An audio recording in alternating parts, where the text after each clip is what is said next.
Oh, from New York, New York, you are listening to Extra Time, driven by Continental from my apartment in Bedside, Brooklyn. I'm Andrew Wiebe with my partners in soccer. You know these faces: Dave, Matt, Charlie, Ricardo Pepi. What? Man of the hour. Let's get it started with a bang.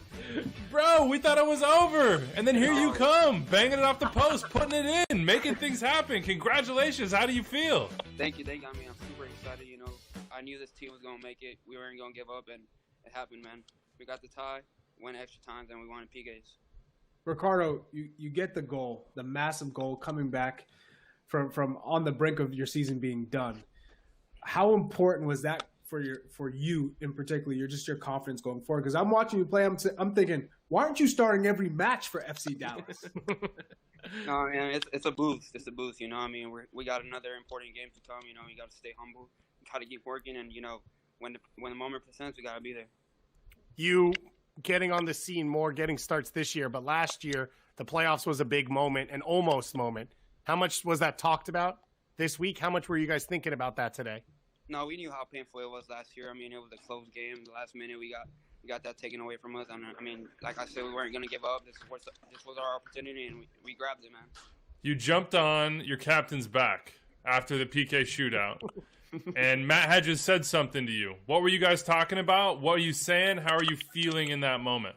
No, I mean, Matt's always been a guy who's, I mean, he's always pushed me. He's always been there for me, always, you know, learning, always teaching me stuff. I mean, he told me that, I had a great game. What did you think when that ball hit the post, or did you have time to think? Were you thinking, oh, God, no? Or were you thinking, I got this, it's coming right back to me? No, I knew. I kept believing, and then I was there for the rebound, and I knew it was coming back. I've never seen a PK shootout like this one, Ricardo. I mean, it's just saltiness across the board. Everybody's bottom corner, top corner. It's just perfection. Yeah. How did you experience the PKs? No, the PK, I mean, I've always been good at PKs, to be honest with you. Obviously, shooting one at the MLS is a little tougher and, a little nervous. But, I mean, nerves behind and we got to go up. Hey, man, I Ricardo, hear them, take us in the back room. Yeah, I hear them celebrating back there. All right, Ricardo Pepi down the hallway to go celebrate with his FC Dallas teammates. He was like, come on, guys, I hear them in there. They're having so much fun. Why can't I be there? I'm talking to you. Why right now? Yeah, Shout out to 17, Eddie, by the way, the one there. holding the phone, hooking it up. Thank Yes, you. Yeah. thank you so Yeah. much. Thank you so much, by the way, to all the PR teams who have helped us out with these interviews afterwards. We know it's a weird time for everybody, and certainly numbers on the ground can be different. So big thank you to everybody who's hooked us up. We have Tim Melia coming up here on the show in just a little bit. We have Dane St. Clair as well, a little back-to-back goalkeeper action in that sense. 7 games down, 10 more to go. Of course, the ultimate goal is MLS Cup on December 12th. The Audi 2020 MLS Cup playoffs have been spectacular so far. I gotta say, watching that PK shootout in the second half of that Dallas-Portland game with you guys, basically in the Zoom room, was like as close to what I've felt in previous playoffs as I've been so far, of just jumping up and down, making jokes, yelling, takes flying, people just saying ridiculous things. It's been incredible. We're doing double duty. If you're watching right now on YouTube or Twitter or on MLSsoccer.com or the MLS app, awesome. Thank you so much for being with us. I'm monitoring what's happening up on the YouTube chat. We're also putting this out the podcast. So if it's Monday morning and you didn't stay up and you're listening to it, just understand where we're coming from. We are still up here. We're still jacked up because it is 1:14 a.m. Eastern time, and FC Dallas just pushed their way on to face the winner of, we shall see on Tuesday, Seattle or LAFC. Also on this night, Tim Melia going down in history, a legend, a god. Don't ever try to test this man when it comes to penalty kicks. He saved all 3. You know why? Strong Island, baby. It's on the island. Oh, my God. Should have known. Took the San Jose Earthquakes out of this playoffs. And, of course, Minnesota United handling business at home a year after losing to the Galaxy. They win 3-0 and move right along thanks to who? Hot boy Kevin Molino. We're going to talk about Orlando City. We're going to talk about Rodrigo Schlegel. We're going to talk about Nashville. We're going to talk about Gustavo Bo. We're going to do all of that. But I want to start right here, guys. And I want to start with, like, kind of what really got you going? What made you feel like, God, playoff time. I love it. This is why I love it. What is the moment, Dave, from this weekend that has been the most memorable so far as we begin this journey? It was the part, and know that I'm speaking metaphorically, unfortunately, when everyone took their hair and lit it on fire and then tried to play soccer for the next 3 days. Every game has been off the walls, and that's what you get when it all matters. And I think we talked about it a week or two ago when we had that Philly-Columbus game, and then on decision day, you could feel it, you could taste it, that it was a little different. And then it all came together. The Revs got it started off against Montreal, just wild. And it's been stoppage time, penalty kicks, wild goals, subs, unexpected. It's just been awesome to watch, and it's just been so much energy. I will never forget in my entire life Rodrigo Schlegel in Orlando City and the confusion and the drama and 25 minutes of PKs and an Argentine center back shuffling to his left and making a save that he has no right to make to win a game for a team that had, honestly, based on history, no right to even be in the position to think that they would have good things happen to them. I mean, Orlando City has just been under it for most of their MLS time, and to have them get their very first playoff win thanks to a little used center back going to Oscar Pareja saying, Papi, I can do it, coming on for Pedro Gallese, who might have been the standout performer of the entire playoffs, and to make a save that sends them on to the next round and keeps their dream alive. I mean, that's one of those things that we'll be talking about forever. I don't know what it'll be. There has to be a Continental Rodrigo Schlegel Award starting from here on out. I don't know what it will be, but it has to be. I don't know. You say that, but then Timmy Melia comes in and just absolutely stones San Jose 3 times in a row and just says, I Not got it, guys. But if Don't Tim worry about Melia it. had played center back and then did that, then Yeah, 100%. But can we talk about Schlegel's first attempt at saving Castellanos? When you saw that, you said, he was just this getting is warmed up, over. Charlie. He was just getting warmed Yeah. up. Look, his stance could use a little bit of work. He did not have the most athletic-looking goalkeeper stance, if we're being honest with you. Yeah. Doyle, what stood out for you, and how are you feeling right now? So basically, you get the present we all want, which is this moment at the end of the year where it's just 90 minutes and go home. I'm completely overwhelmed by the late drama, to be honest with you. Because other than the Minnesota-Colorado game, and full credit to Minnesota for putting that one away pretty early and then just keeping Colorado down for the entire second half, it seems like there's been something in just about every game. The one that is forefront in my mind, though, is Kansas City versus San Jose. Because we get out of this game with all the same questions that we already had about Sporting Kansas City, defensively and just toughness-wise. We got a great Wando moment, like one of the best Wando moments we've ever had. And then, as Charlie was saying, we got the Tim Melia being Tim Melia. The man is 6-0 in PK shootouts in his career. There have been, and then credit to our guy Evan Ream for this stat. There have been 2 times in the 25 years that MLS has existed that an MLS team has failed to even score in a penalty shootout. One was today, San Jose against Tim Melia, and the other one was 2010 when Charleston beat the Chicago Fire in a U.S. Open Cup penalty shootout. You know who the goalkeeper was in that day? Tim Melia, on loan from RSL. That's an incredible stat. So that's what's forefront of my mind right now. Just a wild couple of days of games. So David Dinskoki, a legend if there ever was one, hit us up and said, if the craziest of 2020 has felt like it lasted 3 or 4 years already, then we must already be in the 7th round of the 2020 Audi MLS Cup playoffs, right? No, we're only 7 games in. There are 10 more to go. We have 3 more on Tuesday. You'll get the final one of round 1 out in the Western Conference. Seattle, LAFC, the better than Bob Bowl, as I've been calling it, both in my mind and on this show over and over and over and over. Plus those 2 games with the 1 and 2 seeds in the East because of the play-in round. So you have Philly and the Revs, their 6th matchup of the year. And then you also have, on the bottom of that bracket, Toronto, Nashville. We're going to talk about all that. We're going to preview those games. We're going to go through the first round. But first, let's take a look at the bracket. And if you're listening, we'll talk through the bracket right now. So in the Eastern Conference, you know it's Philly, New England. Then it's Orlando waiting for the winner of that game. We will see who moves on to take on Orlando City, Oscar Pereja. Then on the bottom, Columbus moved on. They had some late drama too. They didn't know if they were going to pull it out against the Red Bulls, but in the end they did, a 3-2 win. They are waiting on Toronto and Nashville. On the other side, Sporting Kansas City, by the skin of their teeth, move on. And they've been snake-bit in the playoffs for a while now. I can say double post, you know exactly what that means. They're on. They'll take on Minnesota United, the 1 and the 4 seed. And then 6 seed FC Dallas, bringing the upset tonight, knocking off Portland. Big time.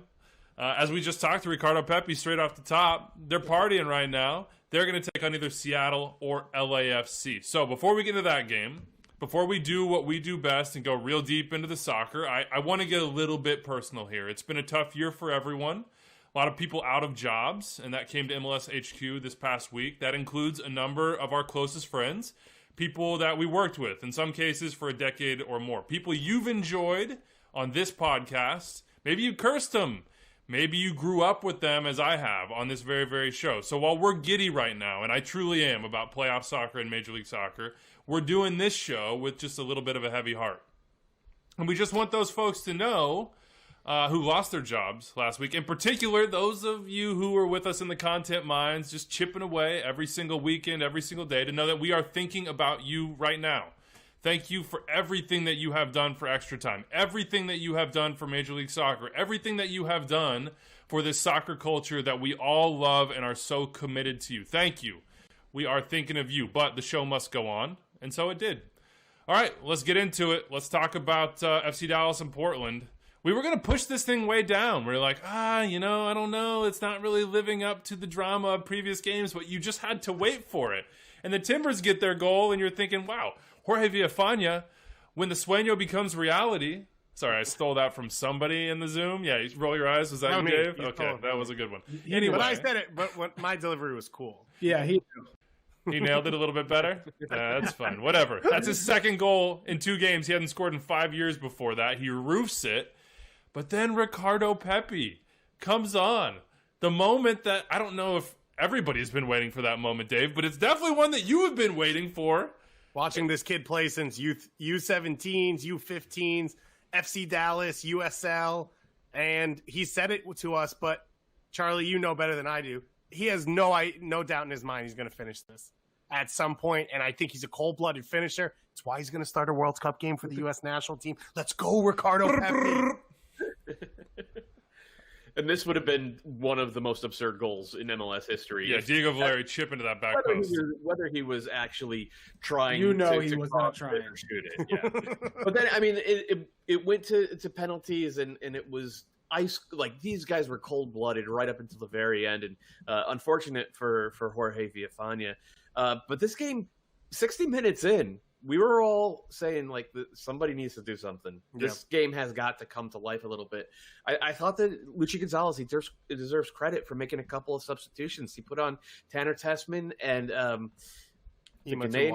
thank you, the Ghanaian kid whose name I forgot. I was going to say Atuani. It was the other Ghanaian kid they drafted a couple years ago. And those two guys changed the game, gave him a little bit of directness, and then Pepi coming on as well. And actually, Pepi is a forward, right? He's a cold-blooded finisher. We've seen that. But he actually plays sort of withdrawn a little bit for Luchi this year. Gets him on the ball more, and it gets him – if you watch this run, he's actually starting off the center backs a little bit and is able to just get a couple of steps of a jump there, and it's a great ball into space by Matt Hedges.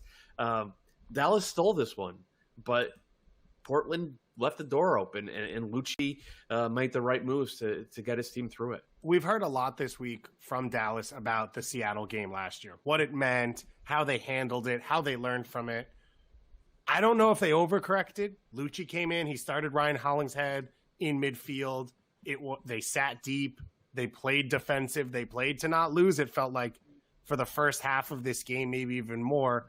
But it worked in the end. The subs came in, they brought the energy, they changed the tempo. And I think you saw both in the San Jose game, SKC game, and this game, the team that scored late to tie it, San Jose in one and Dallas in the other one, played better than in the extra time period as well and felt like they were pushing more to get the win. And I'd love to see Dallas take some of that from the start next game, for it not to be a pure defensive structure. Let's stay in this game and then figure it out. And maybe they learn from this experience. Maybe they gain confidence from it, whatever it is. But this is a huge moment for this club either way, because they reset themselves a few years ago, and they've kind of been waiting for this moment. Would you do that if you're Luchi Gonzalez? Because that's what they did last year, and it didn't end up working out in the end. Like, it was wonderful. It was awesome for all of us, but it wasn't awesome for FC Dallas.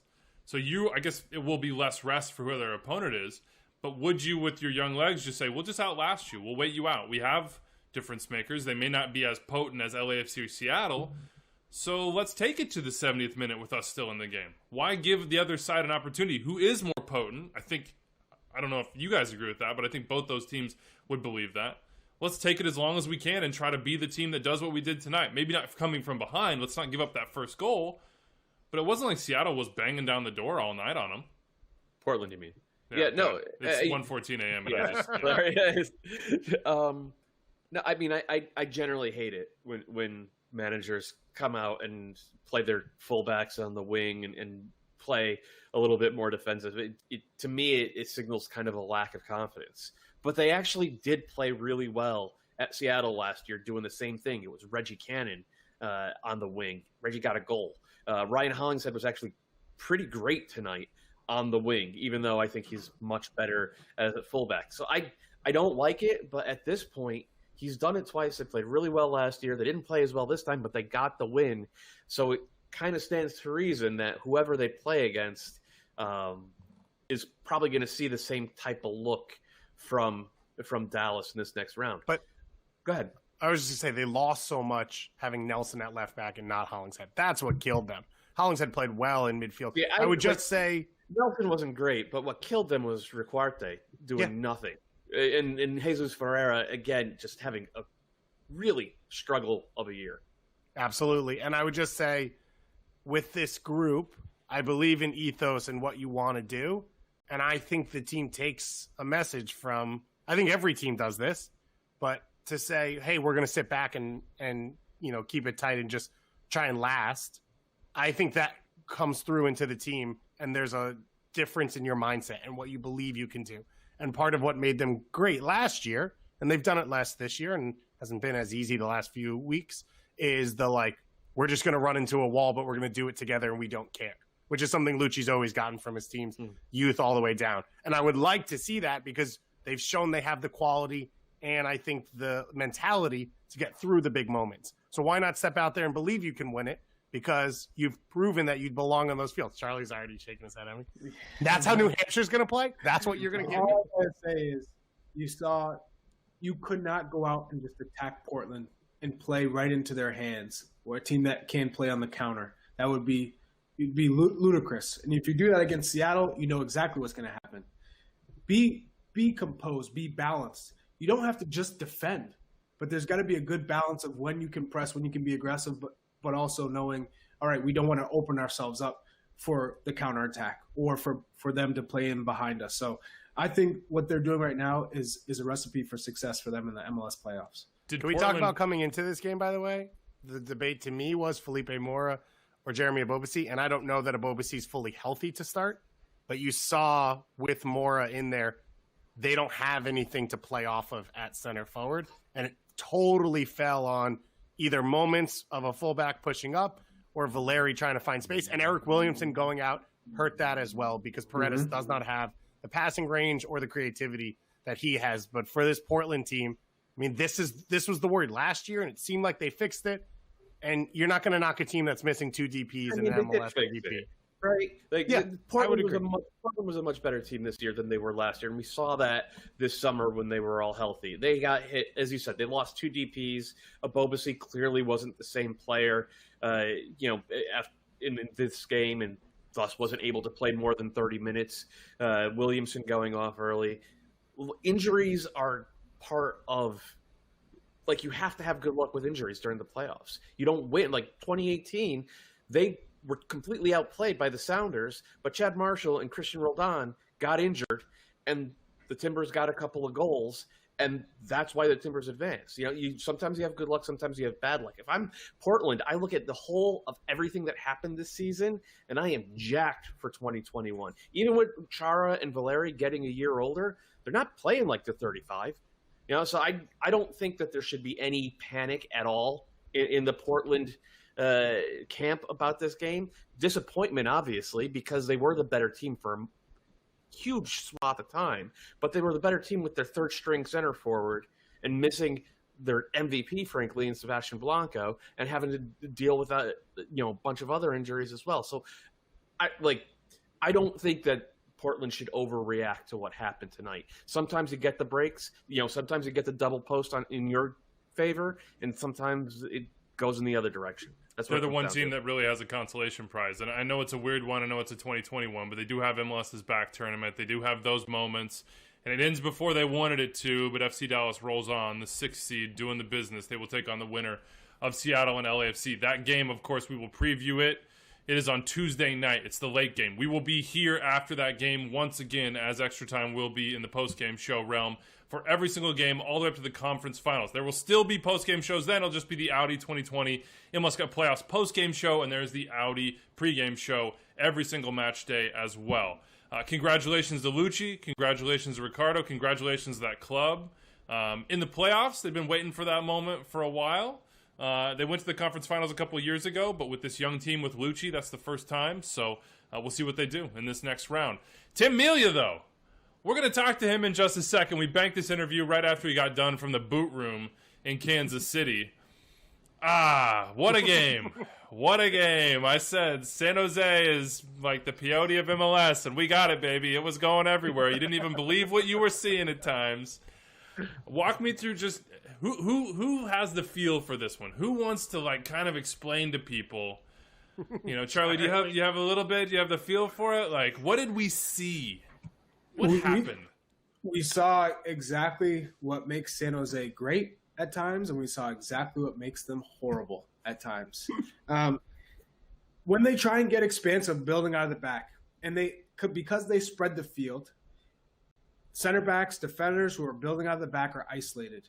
If there's a bad ball, if there's a turnover in the midfield, Then they're looking at a 2v2 or 3v3, sometimes a 2v1, and the good teams finish. And then SKC, they got their goals. But San Jose, you saw what Judson means to this team, and Jackson Ewell. Judson breaking up all the plays. I mean, he covers so much ground, tough tackler. And then Jackson Ewell, when he's on the ball, he's able to, when he's focused and he has time and space, he can pick you apart, and he finds the right guys. And then it was all about Espinoza creating on his own, being a one-man show. And he really took the game and controlled it. When he got out into that open space, he was able to beat the players 1v1. He was able to create for himself and others. Also, a player that probably is underrated because he plays for San Jose. When he's fit, he's a great player. But the same kind of worries when you look at Sporting Kansas City. It's the defensive problems. And they haven't played the top teams in the Western Conference in the regular season, and now in the playoffs they get San Jose. But they haven't been playing against Seattle. They haven't been playing against Portland. They haven't been playing against these top teams. So we have yet to see where they really are. And we're going to get a chance to see what they are versus Minnesota. And I picked them in the bracket to beat Minnesota in this round because we saw what they did in the first half of the MLS back tournament when they played in the first match in that tournament. And if Alan Polito's back, he gives you that creativity. He's that player who can break down teams. He can create goals. And Sporting Kansas City are very strong going forward because they're dynamic. We saw Jurso today, just very dynamic player. Kyrie Shelton, he didn't have a great game, but he just offers something because he's strong, he's athletic, he's pace, he can hold up the ball. Johnny Russell when he's coming in on his left foot. But again, Puncec and Winston Reed, I watched them and oof. I mean, at times Charlie's drooling watching. Look, Charlie, I give fully me a expected. contract. I thought you guys were in the layup line throughout this game, especially when Shea Salinas scores, just getting ready to dunk all over me in this show. I fully expected. I was like, I'm Sean Bradley. I'm just going up. I'm going to get posterized. It wasn't. We're just warming up. You can't. They won. You can't now. They go on to the next round. They survived. But barely, by the skin of their teeth. Matt Doyle asked on this show. You acted like they weren't. You acted like I was insane. No, Doyle asked on the show 7 times, what do you need to see from KC in this game to believe in them? Yeah. No one saw anything to believe in them. If anything, I believe in them less in this game. I will give you Alan Polito. He's the best player on this team. He can change a lot for them. But still, Winston Reed and Puncec against Molino and Reynoso?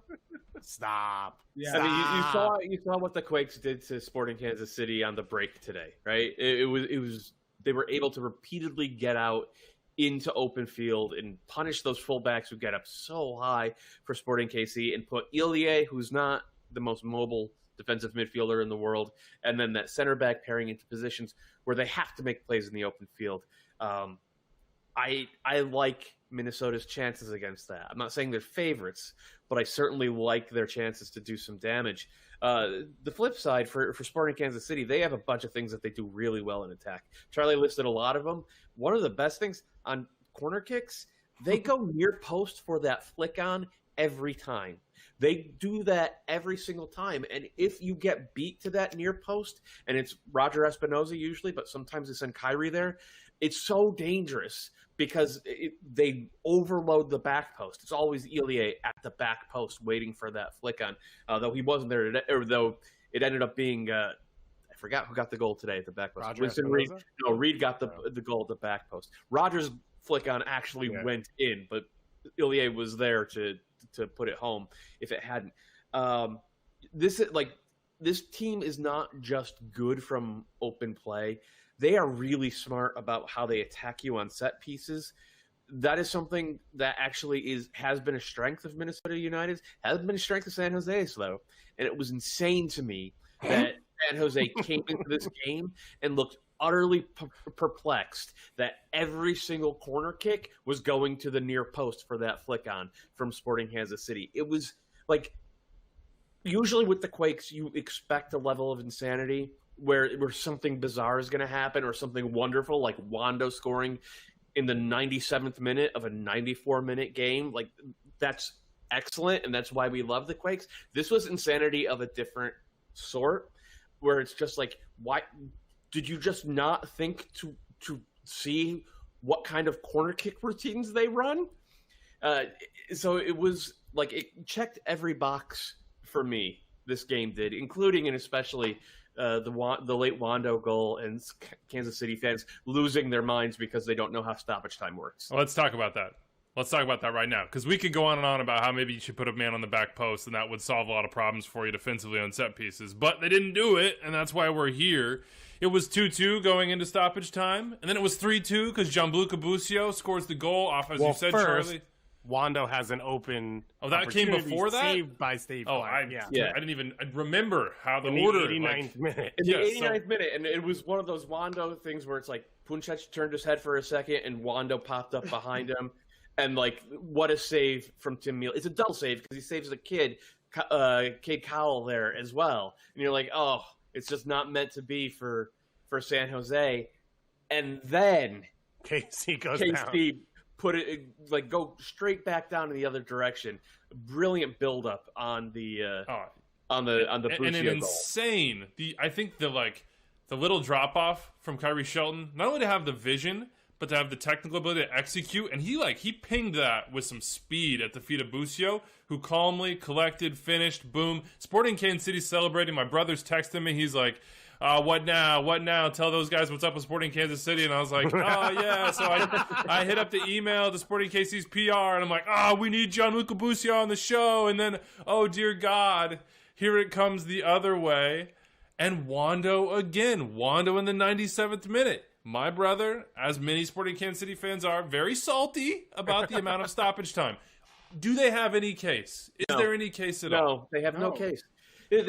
Busio scored. They rolled around on the ground celebrating for 2.5 minutes. For 2.5 minutes, they were celebrating that Just like goal. a bunch of little puppies. That gets added on. And then in the 95th minute, Wando has or it wasn't Wando. It was a shot went out for a goal kick. It took Tim Melia 40 seconds to put the ball back into play. So of course the ref is going to keep adding stoppage time. Although some refs don't do it.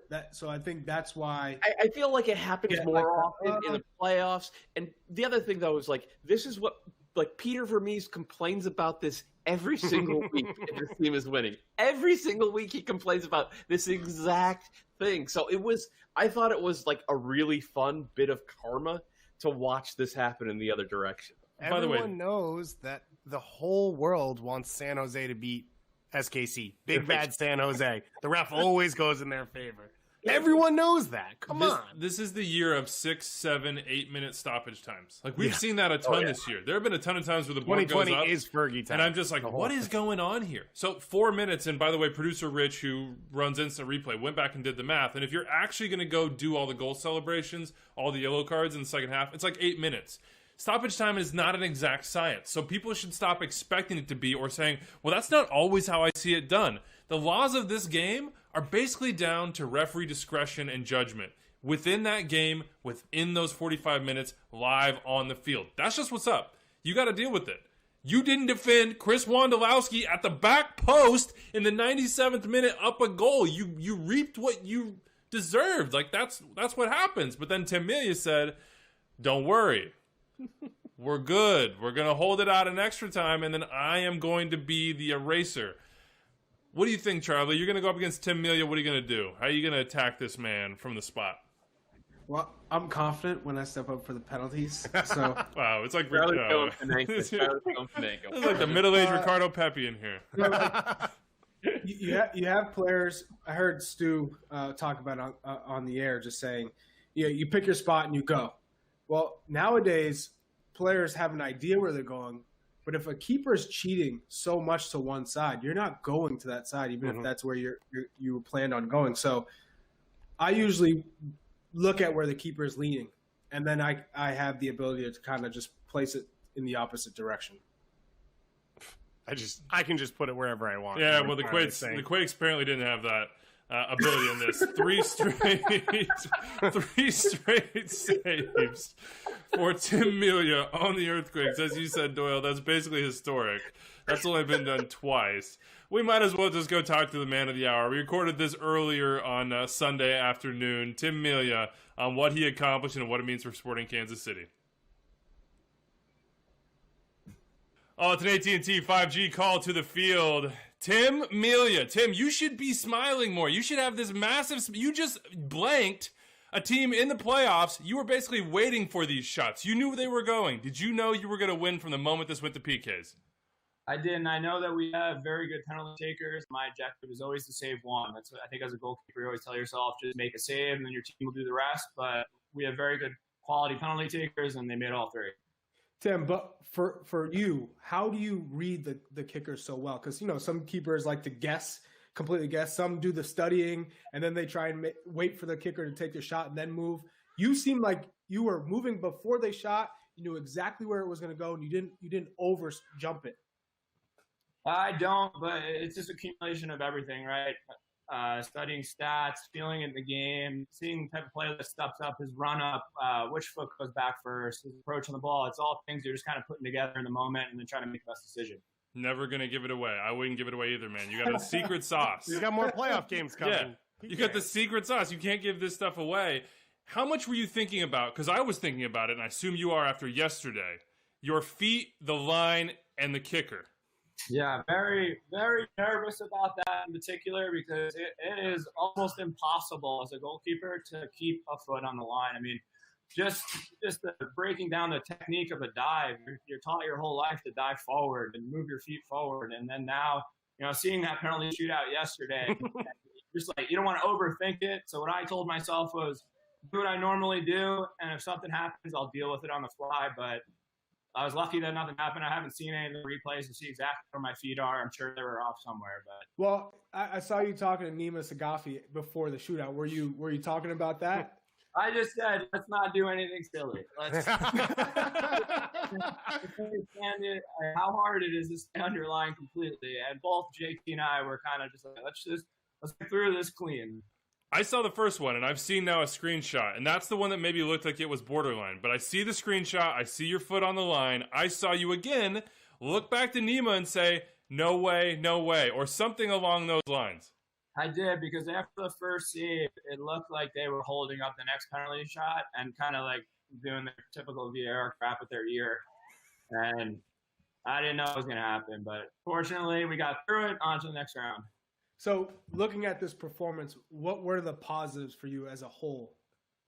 Yeah, I mean, coming down from a goal down was huge for us.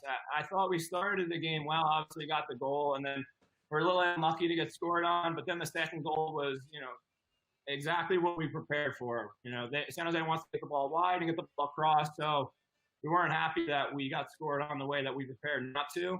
But then to, give up the late goal, give up another goal. It's kind of like a roller coaster of emotions, but all in all, we just need to advance.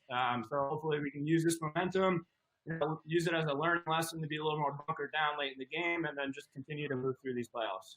Tell me about your mind through stoppage time, because this is the first time, to my knowledge, that there have been 2 goals in stoppage time in an MLS Cup playoff game, and the way that happened. It's crazy because you didn't feel like the game was over. We talked about it a few weeks ago. They're an exciting team, and they're so aggressive going forward. And they attack with that, top 4 where they always have an opportunity. So for me, I'm staying back there knowing that they're going to get another opportunity. They're going to get another opportunity. And then unfortunately they scored. So that's part of it. Take us into the huddle after that, going into extra time. What are people saying? What was the emotions? We just kind of needed to reset, new game, right? It's 0-0. It's a little emotional when you got the lead and then all of a sudden you don't. You're going into overtime. But reset, get back to our game. We sat in a little bit. At times, I think a little bit too much. But we grinded it out. We got ourselves in the shootout, and then our guys made it, and we advanced. Now, Minnesota or Colorado will all watch that game. I'm sure you'll go home and do the same. I do have to get back to the PKs, though, man. You kind of ho-hummed this thing. You've never lost, as a pro, a shootout. That's incredible. That's true. I'm sorry. Okay, we won't say that. How about this? Let's go a different direction. What advice do you have for Rodrigo Schlegel, and does he need any? I have no advice. Looking like Spider-Man out there, trying to do his best. He is certainly not Tim Melia. Sporting Kansas City on to the next round. Tim, congratulations once again. We will speak no more of penalty kicks, jinxes, shootouts, or the next round in that sense. Thank you so much for your time, man. Thank you, guys. Have a good night. Yeah, that he was having the same feelings that all of us were having as we watched that PK shootout, which was I was completely focused, every bit of me, on the feet of the goalkeepers at the very moment of contact. And how could you not be after everything that happened yesterday? What do you guys think? What do you think? Anybody come off early? Tim Melia had a little head start. Anybody think that maybe not? I think the first one he was there. I know the video will play tricks on your mind. The first shot, I think he was on the line, but just barely. If you hit the freeze frame right at point of contact. But Charlie, what do you think? I know you had some strong takes. No, I just said I think they're pretty close, and I'm glad that they weren't called back. So there you go. We leave it at that. All right, leave it at that. Who are you going to take though? You have to have a PK. Your life is on the line. It must be saved for you to survive. Mm-hmm. Are you going Tim Melia or are you going Nick Raimondo? I'm going Nicky Raimondo all day. Really? Yes. You asked him if his life was on the line, not if the 2013 MLS Cup was on the line. I'm going Nicky Raimondo all day. Oh my God. Anybody else going Tim Melia? I'm going Tim Melia just so I get the celebration after where he says, and edit. Yes. Yes. Beep, beep. I mean, I don't know. I think he loved that GIF. I think that Tim Melia has the more consistent wins. Like he's 6-0, man. Like that's what I want when my life is on the line. That's Chauncey Billups. Go bigger sample size here. Yeah, but I don't want a bigger sample size. I want winning in every opportunity possible because I'm trying to live.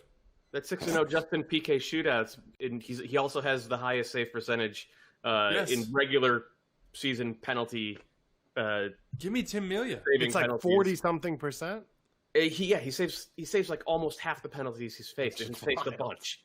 Like it's not like Raimondo was great, absolutely. There's no question Tim Melia is better. There's no question at all. And like it almost gives Sporting KC a built-in advantage. Everybody else in the playoffs has to play for a win. Sporting Kansas City could not kind of just play for a tie, man. Like he has been that dominant in penalties. No one's gonna play for a tie, but you feel confident going into a penalty shootout. All right. We will talk more about Sporting Kansas City here in just a second after we talk about Minnesota because they're going to face off, obviously. Let's hit the Quakes real quick before we get out of here. Peter Vermees said in his postgame that Wando told him on the field, and boy, Wando's been in some real sort of telephone situations here about his future. Like, look, nobody knows what's going to happen but Wando. Nobody does. And actually, we have the audio, so that's beautiful. Anders, producing Anders. Give it to us. Peter Vermees. Yeah, I wanted to know if he was going to come back because if he's not coming back next year, that guy is, I love him. He's an unbelievable professional.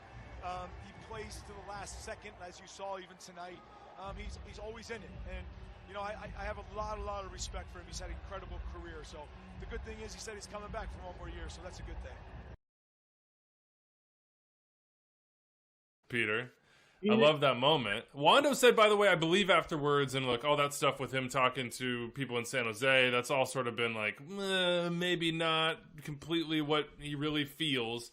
I think Wando said after this, the local press, that he wants to see the front office make a push, make the Quakes a contender. That's what he wants to see, and that's what he's basing it on. He's like, it's not about minutes, it's not about my body anymore. I want to be on a team that's contending for a championship. After this game, hold on, Matias Almeida also said, quote, I need to take 3-4 days off to see where I want to go, know what I want to do with my future.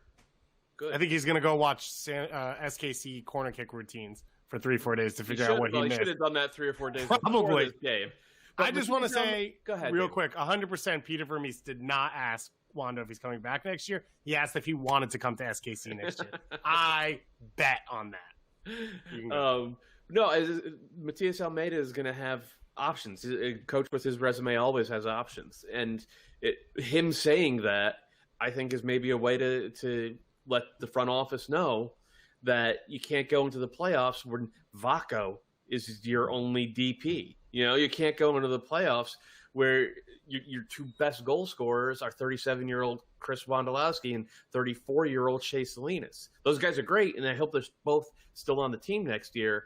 But this Quakes team, they play some really good soccer. They need reinforcements, no matter what type of soccer they play. They need reinforcements for next year if they're going to go farther than they went this year. All right, we'll see what happens with the Quakes and Mateus Almeida. I mean, this is a coach that a couple weeks ago was saying, like, hey, let's end the season. I don't want I'm not about this anymore. Like, let's just call it good. Minnesota, Adrian Heath's always been hyped. He's always been intense about this. He wanted to right what happened last year in the Twin Cities, which was a playoff loss in their debut. They're back again. And then they made this thing, I'm going to just say boring, because it wasn't like the other games. They just kind of stepped on the Rapids. They got that first goal, and then they just managed the game. And yes, the Rapids, from a finishing perspective, weren't about it. But Charlie, this was the Kevin Molino game. That's what I'm calling it. Hot boy game. He's just a different class. Mm-hmm. When you look between these two sides, he and Bebelo Reynoso, they just stood out. And when those two guys are on, well, then Minnesota United are going to be on. They're going to be really tough to beat. They've still only lost once with Reynoso in the starting lineup. Well, Kevin Molino is showing that what he's capable of. And we've seen it in bits and spurts throughout his MLS career, but when he's healthy, he's a game changer. He gives Minnesota what they've been missing. So that dynamic piece who can beat people off the dribble, who makes good runs, and scores when he gets the opportunity. And then Jan Gregush, Hassani Dotson, and then Reynoso, like you stated, are all good players. They make this team really tough to beat. Dane St. Clair, he's come in, he's grabbed his opportunity, he's made the saves when he had to. Another shutout that gives him the confidence. This team, and Robin Lode, another player who I think has started to got a grasp of what Major League Soccer is all about. How can he have success in his style? How does it suit the team? They're starting to look a lot better. And I think when they're at their best, they're really tough to beat because they can defend. They're good on set pieces. But now they have Kevin Molino up top who gives them a little bit of an edge and they know they can play on the counter against anybody. I kind of mourn like 2015. I mourn 2018 into 2019. I mourn this like 2.5 year span where Kevin Molino just couldn't do what he was supposed to be doing, because when he's healthy, he is a 10-10 player in this league. That's that third goal for Minnesota, his second goal, where he pauses, he hesitates, he sees the goalkeeper start to go down, and it's almost like, I don't know, I want to make like a golf analogy on it, because it's almost like he uses his foot like a wedge and just kind of dinks it over. And he makes it look so easy. It's the balance, it's the speed at which he does things while things are happening very quickly around him. He just sort of makes things feel like they slow down a little bit. The left foot on the first goal. And Reynoso, I know it's not intentional, but it comes off perfectly. This is not a team I don't think that's going to be, other than those spurts, one that's like 90 minutes, oh my God, oh my God, oh my God. But it is a team that might surprise them, all of us, all the way into the conference finals and beyond, because they have difference makers, which you have to have in these playoffs. Yep. And they have sort of the like roll up your sleeves guys that get the job done. And they might have more. Ozzy came off the bench for the last few minutes. We know Mentonaire is going to be back, which means you can slide Hassani Dotson in to midfield where he should be playing. Instead of Harrison. Struggles that fullback instead of Harrison, or on top of that, and you can move other pieces around, whatever it is. It just gives them more options. And I would also say Dabasi. Dabasi has been someone who stepped in and has made an impact. His athleticism with Boxall, I think he can cover those mistakes. Anytime Boxall's caught out of position or goes for a challenge and doesn't make it, Dabasi can be there. And Jose Aja, I think he did a good job filling in for Iko Parra, especially we saw in the MLS back tournament. But you needed something a little bit more when you're talking about MLS Cup playoffs in these one-off games and how much they mean, and the intensity rises to a certain level. Dabasi has been a player that has really helped this Minnesota team. What would you do, Doyle, at the forward position, which is basically the question, rinse and repeat for Minnesota United? Kai did not start this game. It was kind of a Robin Wood false nine experiment. I mean, he got a goal. He's been much better in the past 6 to 8 months than he was at the start when everybody was saying, what, this guy can't score. What would you do if you're Adrian Heath? It's a tough decision because you got Kai Kamara for games like this. You got Kai Kamara for the playoff push and the playoffs itself. But we saw Kai Kamara on the break tonight, and it didn't look like Kai Kamara of 3 years ago on the break. He's not that guy anymore. And if you look at the way that Minnesota's probably going to have to play and going to want to play against Sporting Kansas City, and how vulnerable Sporting Kansas City are on the counter, it almost makes more sense to go with Reynoso pulling the strings underneath Finlay, Lod, and Kevin Molino, and just like, okay, we know that Sporting's going to commit numbers forward. We're going to get our chances to go out on the break, so let's take advantage of our mobility and just have a very switchable front three and Reynoso diamond assists underneath them. That's what I would do. And then if it doesn't work, you get Kai for the last 30, 35 minutes to, sort of throw everything you have at it.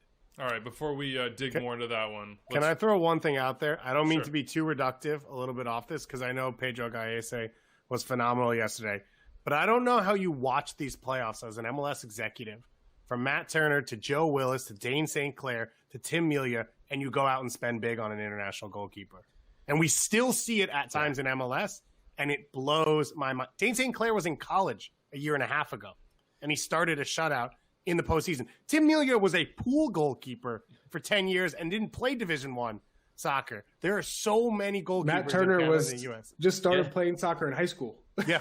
It blows my mind that there are still clubs who spend $300,000 to $400,000 or TAM even for an international goalkeeper. Continue, Wiebe. And look, the other thing you have to say about all those guys is they were guys that got into a system and then developed. Like Matt Turner did just walk in. They drafted him. They developed him.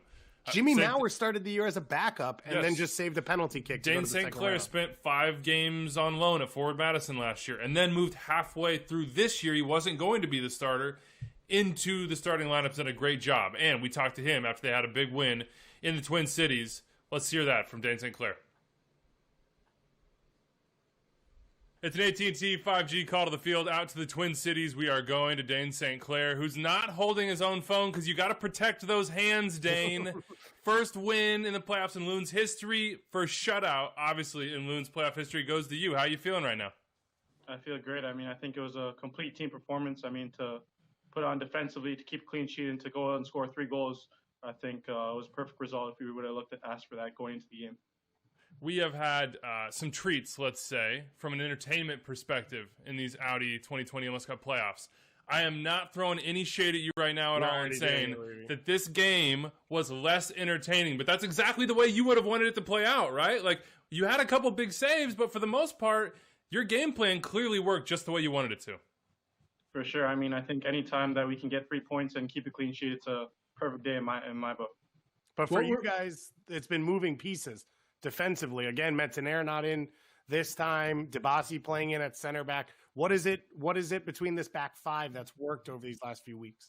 I mean, I think we all have trust in each other, and there's a good relationship off the field as well. So it doesn't matter who steps in. We all want the best. I mean, Hassani played a lot of games last year at right back, so we knew that he was more than capable. Debasi's played center back and played really great. Chase and Boxy slotted back in as well, and I think it was just a great team performance from the whole back line. You had 6 saves. What was the most impressive for you? What was the one that calmed the nerves? I mean, I think you always want to make the first save that comes in. So I think early on in the game, I think is an important save as well to keep the score 0-0 and then give us the confidence to move forward. Let's talk about Kevin Molino. Dane, you face this guy. Hot boy. Got to throw it in there. You see him all the time in training. He has the cheeky finishes. He showed it tonight. When you're watching back in the goal and you see him with these goal-scoring opportunities, what's going through your head before he finishes and after he finishes? I mean, I think anytime that he's in front of the goal, the whole team has confidence that he's going to put the ball in the back of the net or force the keeper to make a great save. So anytime that we can get him in those positions, I think is a great thing for us. And as soon as the ball goes in the back of the net, of course, we all celebrate crazy with him. I see that little smile, though. Come on, man. Yeah. Give us a little bit on Hot Boy, because it's too much swag for one man. That's the way I see it. Yeah, I mean, I think he just has the confidence in himself. I mean, this is his first season fully healthy in a long time, so I think that's really given him the confidence. And then to push on forward with the season he had, I think he's been brilliant for us and really a key player. What was his? Come on, man. What was his outfit? What was his outfit tonight? What's he rocking? What's he wearing? I see him bring the heat. Come on. Enough of the Soko Warrior. Let's talk about Dane. Again, to spice up the suit that we have to wear in. All right, Dane. I want to talk about you specifically. You come in for Tyler Miller. I want to know how much growth have you seen within yourself since your debut with the Loons? I mean, I think my goal in coming in was to try to get better with each game, and I think I've done that. But I was just taking the opportunity as it came, because you never know in this, and you always got to be prepared.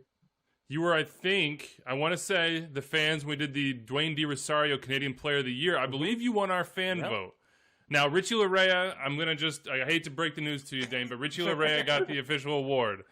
But tell me about what this year means to you personally. Like, yeah, you got in, you're proving yourself, but this is the first step in what you hope is a long career. For sure. I mean, I think it was kind of, with the way this year's gone, it's been really tough. And then to go out on loan, get my games, and then be called back, I think it's been brilliant for me. And then to come in and perform the way I have, I think has gone well, and I couldn't have asked for anything better. I don't want to break Gabby's arms. I want to get some question in here quick. Obviously, no fans in the stadium hurts, but Wonderwall's got to hit a little different after a playoff win. History, big moment. What was it like after this finish? How do you feel right now? For sure. I mean, the boys are buzzing. I think coming in, we wanted to improve upon last year. So, of course, we made playoffs and had a home game last year, but we weren't able to get that win. So I think going to this game, we want to get a win and then see what's next for us. Give us the short scouting report on Sporting Kansas City. You've seen them personally one time this year. I believe Sporting won in that game. What do you think? I mean, we know they're a good team, and it's going to be difficult to play against. But leading up to the game, we'll get some more information on them. I think going into this game, I was just focusing on this one and moving forward after. All right, man. If it goes to PKs, you know what's happening on the other side with Tim Melia. It's your chance to shine. We know the gaff is watching. You know we got to get in there. Thank you so much, Dane St. Clair, for joining us, man. Yeah, thank you. Apparently, Adrian Heath was staring daggers in old Dane St. Clair because he had a press conference he needed to do. We could have talked to the gaffer, but alas, maybe soon. Because he told Dane St. Clair, we don't do interviews with real estate websites. Get out of here. Well, now we're going to talk to Adrian. If they make a run, we certainly will try to get him onto this show. Congratulations to him on this win, 3-0. What do you think about Colorado in this game? Before we move on and kind of quick hit the rest of the weekend. The Rapids, Robin Fraser said it came a little too early for them. He said, we just didn't have sort of the institutional experience, the knowledge, and then the quality, honestly, in those big moments. I don't think there's any... Yeah, I can't disagree with any of that. Looking through their lineup, I think they only had one guy over the age of 30. Most of them were 25 or below. Arguably, their most experienced MLS central midfielder is Kellen Acosta. He was playing at left back. Diego Rubio is... nice player, but he's nobody's idea of an elite striker in MLS. He's your number 9 in this game. Jonathan Lewis, who I generally really, really like. He had one big chance early in this one. St. Clair made a great save on it, and Lewis just completely fell out of the game after that and was subbed at halftime. So it felt like everything compounded. And on the opposite side, you have a veteran team who made the playoffs last year and used that experience and added a massive DP in Reynoso. And that's the recipe for a pretty solid win that's bordering on a blowout. But I do think this Rapids team will be better next year. And I did really like the way they played, basically from like early September onwards. They have an idea of how they want to play. They use the ball. They have some talent. They just need to upgrade in a couple of spots. All right, we will go more into the matchup between Sporting KC and Minnesota on Tuesday night's post-game pod, which will also double as our second podcast of the week because everybody wants to have some Thanksgiving dinner, even if you don't get to see your family or whatever it may be because of COVID and the current pandemic. Remember, mask up, be safe, be responsible. Let's go through some mail here and kind of hit the other games. Orlando City, we got some mail on this one. It was, I don't know who it's from here. I don't see a name, but here it goes. I was watching the Orlando NYCFC game with my boys as the game got chippier and chippier. The older one said that someone else was going to get sent off, and there was no way Huon would be the only one. My younger one, who aspires to be a goalkeeper, was desperate for penalties, and they both got their wish. Now, if only Orlando had Zarek Valentin to help them count penalties. Yes, that was one of the moments. That's a good cut. Right? That was one of the moments, man. Oh, my God. I still have as my background on Twitter Zarek Valentin on his hand explaining to the Portland Timbers teammates why they had not yet won because of away goals.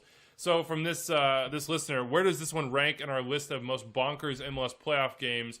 While there were long stretches where both teams seemed to be playing not to lose, including NYCFC up a man, the ending of the game pushes it into the top tier for me, along with 2003 Quakes Galaxy, the double post game in 2016 Toronto Montreal. What do we think? Where does it rank, and how does it rank? Because these are all different sorts of insanity. You know, like 2003 is comeback insanity. 2016 Toronto Montreal had a little bit of everything. It had the comebacks, it had the goals, it had the big stars, but also had somebody forgetting how to measure an 18-yard box. The whole world watching someone paint lines. We had all those classic remixes and classic throwbacks. Oh, we've done them all. Yeah, we've done them all. How does this measure up? Like, when you think about this one, or how we might think about this one in 5-10 years, what will we be thinking about? We'll be thinking about Schlegel. I agree. 100% Schlegel going in goal. And I just think, New York City really let this one get away. When Juan goes off with a red card, you really had an advantage. You had an opportunity to be aggressive and to really, take advantage of being up a man, and they didn't do that. It was almost as if Orlando was like, all right, we can be comfortable. They're just going to sit back, and we're not really under pressure. So I think New York City FC, when they watch this game, Ronnie Dowd is going to watch the match and say, I didn't do my job here. I didn't give us a good opportunity, maybe change the tactics, maybe make adjustments as far as playing with one extra attacker.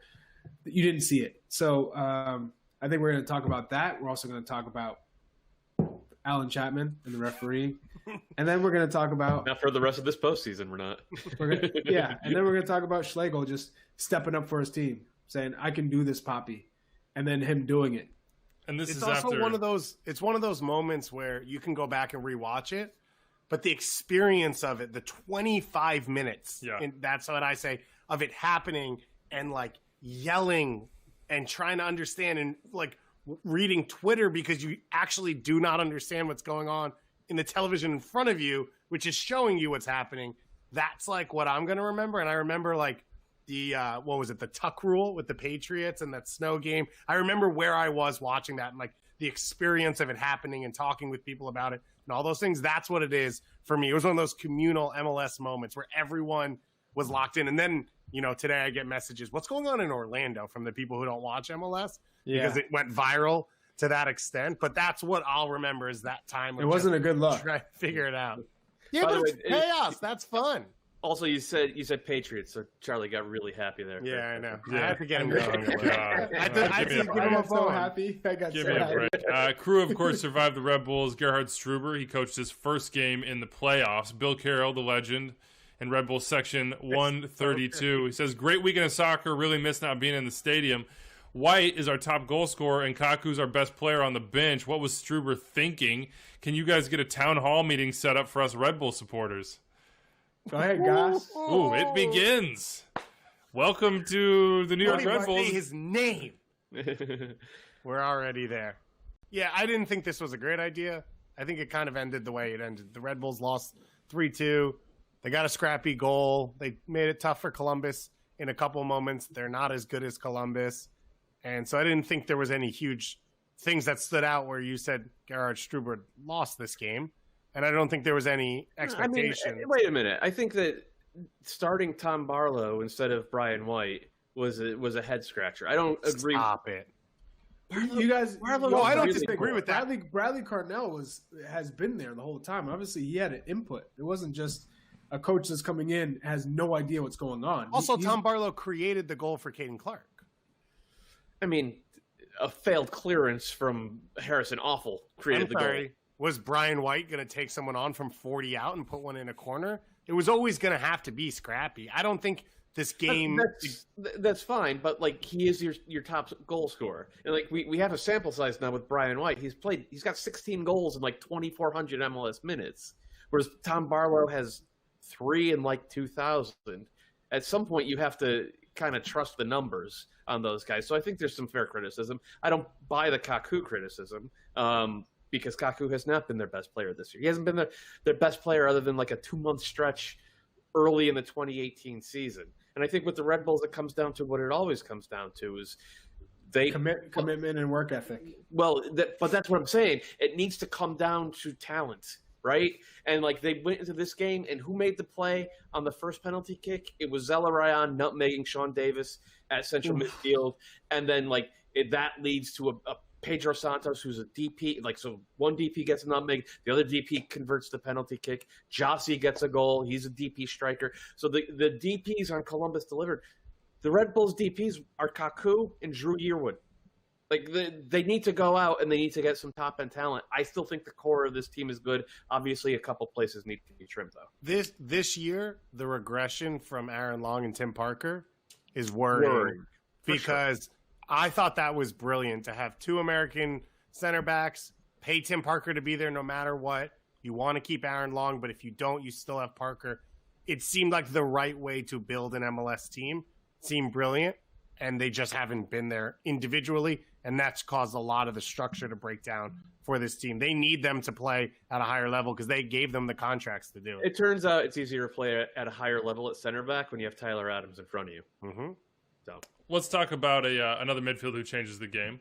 Philadelphia and the Revs run it back, baby. The sixth time this year, 4 wins, 1 draw for the Union against the Revs. Of course, Bruce Arena got out his he tried out his little bit there, and he was like, they should just give us the Supporters Shield because we handed them 13 points. Charlie, how can the Revs break through that midfield difference? That's Carlos Hill, and that was the difference against Montreal. Mm-hmm. It has been the difference when they were good last year. He is one of the best midfielders in the league. He might make the difference in this one. He could, and he should, because he'll be the best player on the pitch. I think for Carlos Hill, it's always been just getting in a rhythm, because when he's on the ball, he goes all over the field, and he's good in tight spaces. We saw what he did in the game where they lost 2-0 at the end of the regular season to Jose Martinez on the sideline just to start the game. You thought, Jose Martinez, buckled his knee, he maybe be out, but he bounced back and had a wonderful match for Philadelphia Union. But Carlos Hill, he is a game changer. He's a match winner. If he's playing well and creating opportunities, and you have Gustavo Bo firing from all over the field, and he's putting his shots on target, they're a different team.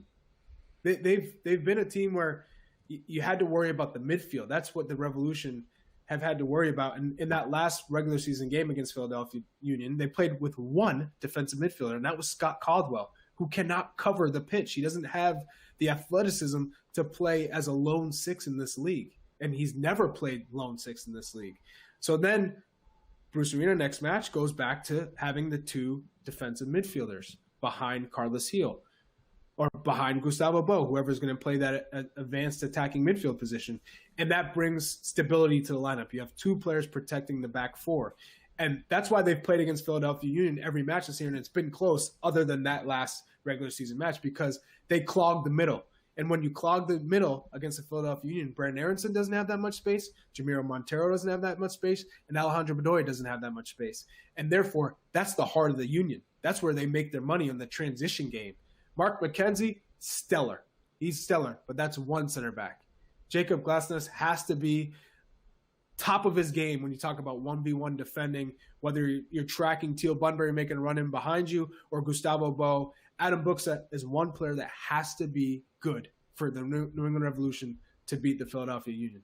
All right, we went close to the end here because we're past 2 a.m.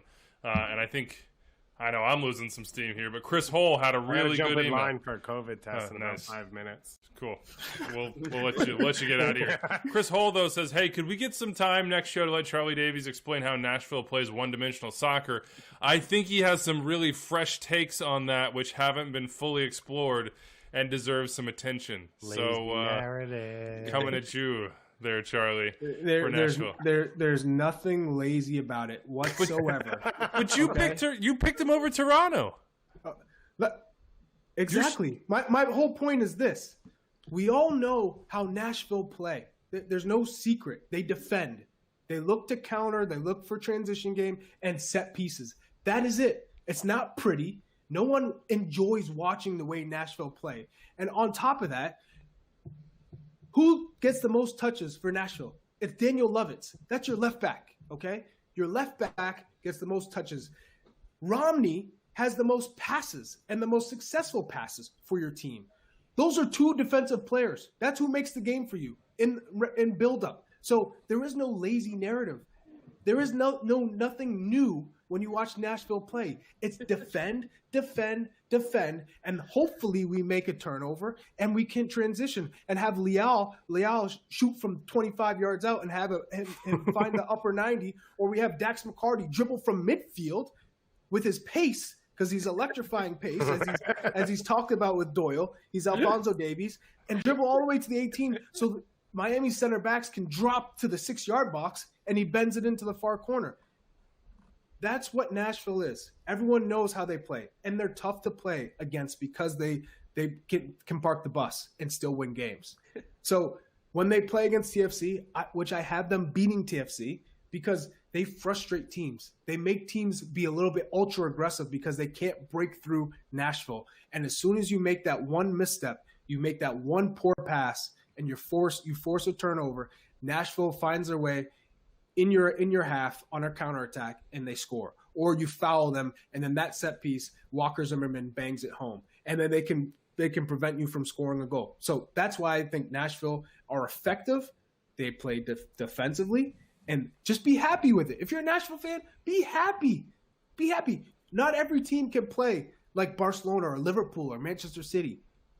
Some teams have to play like Stoke City, and some teams have to play that aggressive long ball, but they still win. So we'll leave it at that. Man, it is 2:18 a.m. on the East Coast, and Charlie, you just brought it right there, man. Hey, I did not think you had that in you. Can I just? You got me fired up. As soon as someone's gonna, say, "Hey, does Charlie have something new to say about Nashville?" Like, look, no, I don't. It's the same story. We've seen it the whole season. Yet they're successful at it. So I give Gary Smith a ton of credit because he's got this team believing. They believe in the system, and they're all bought into it. And then you have the heart of the team, whether Walker Zimmerman, Romney, Godoy, McCarty, right there. That box of 4 is the heart of Nashville. They set the tone. They get everybody organized, and then they know exactly when to counter. They set the tempo as well. So kudos to Nashville. Kudos to the fan base. Kudos to their first inaugural season, getting into the playoffs, and kudos to beating Toronto FC in that next match. He's always been a believer. Always been a believer. Can I just add on? And I talked about this with you guys on Friday night. Like, to Charlie's point, own it. You guys are the best defensive team in the league. Just stand on that hill and be proud of that. But also, don't have to alienate everyone else. And let's just say there's a certain team who maybe won a playoff game today, who are an underdog that everyone would love, and then calls everyone out individually and says, "Why do you all hate us?"